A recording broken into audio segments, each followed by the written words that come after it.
एक बार गौतम बुद्ध और उनके शिष्य एक वन से गुजर रहे होते हैं। बहुत दूर चलने के बाद भगवान बुद्ध के शिष्य बुद्ध से कहते हैं, बुद्ध, क्या हम कुछ देर विश्राम कर सकते हैं? बुद्ध कहते हैं, अवश्य, अब हमें विश्राम करना चाहिए। वो देखो, एक बड़ा वृक्ष है, हम उसके नीचे विश्राम करेंगे। बुद्ध और उनके सभी शिष्य उस वृक्ष के नीचे बैठ जाते हैं। उनमें से एक शिष्य ने बुद्ध से कहता है, बुद्ध, आपने हमसे एक बात कही थी कि हम जैसा सोचते हैं हम वैसा ही बन जाते हैं। कृपया करके इस कथन को विस्तार से समझाइए। बुद्ध कहते हैं, अवश्य, मैं तुम्हें एक छोटी सी कहानी सुनाता हूँ। एक नगर में एक बहुत धनी सेठ रहता था।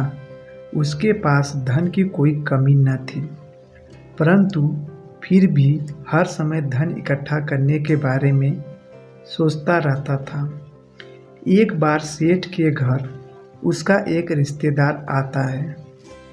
सेठ उसकी खूब खातिरदारी करता है। बातों बातों में सेठ का रिश्तेदार सेठ से कहता है, अरे सेठ, हमारे नगर में एक नामी गिरामी सेठ रहता था। वह आपसे ज़्यादा धनवान था।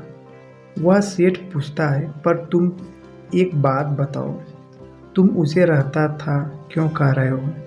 सेठ का रिश्तेदार कहता है, रहता था मैं इसलिए कह रहा हूँ क्योंकि वह अब जीवित नहीं है, वह मर चुका है।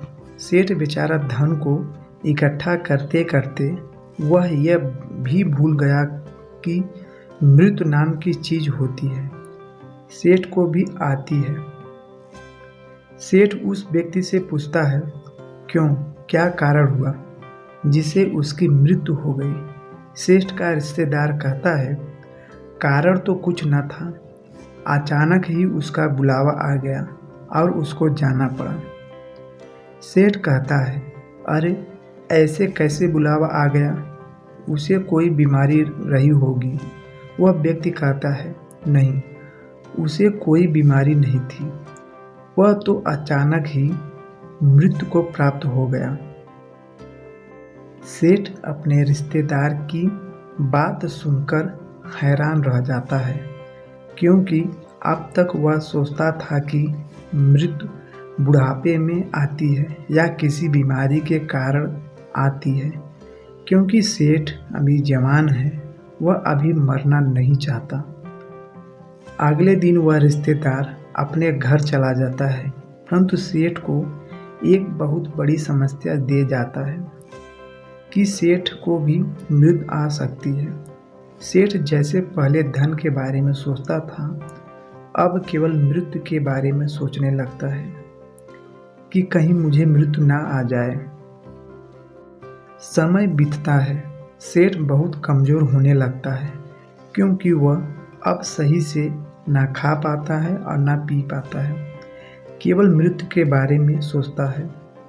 उसकी जीवा पर केवल एक ही कथन रहता था, कहीं मेरी मृत्यु ना हो जाए, और वह बीमार हो जाता है। उसकी ऐसी स्थिति हो जाती है मानो कभी भी प्राण निकल जाए। सभी लोग उस सेठ की ऐसी हालत देखकर बड़े आश्चर्यचकित होते हैं, क्योंकि उन्होंने देखा था वह सेठ हमेशा खुश रहता था, उसके पास धन की कोई कमी न थी। पर अब इसको क्या हुआ है? अब सेठ कहीं आता जाता नहीं था, केवल एक जगह लेटा रहता था। उस सेठ की हालत देखकर उस सेठ का एक मित्र एक सन्यासी को उस सेठ के पास लाता है और कहता है, सुनो, यह बहुत प्रसिद्ध सन्यासी हैं, तुम अपनी समस्या इन्हें बताओ, ये उसका जरूर समाधान बताएंगे। वह सन्यासी उस सेठ से पूछता है कि क्या हुआ? मैं तुम्हें पहले भी देखा हूँ, परंतु तुम इतने कमज़ोर कैसे हो गए? कौन सी चिंता तुम्हें खाए जा रही है?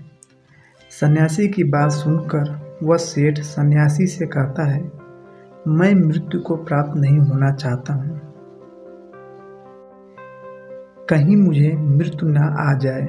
सेठ की बात सुनकर वह सन्यासी मुस्कुराकर बोले, अच्छा, तुम्हें मृत्यु का भय है? वह सेठ कहता है, हाँ, मेरे पास इतना सारा धन है, इसका उपयोग कौन करेगा? मुझे मृत्यु को प्राप्त नहीं होना है, मुझे जीना है।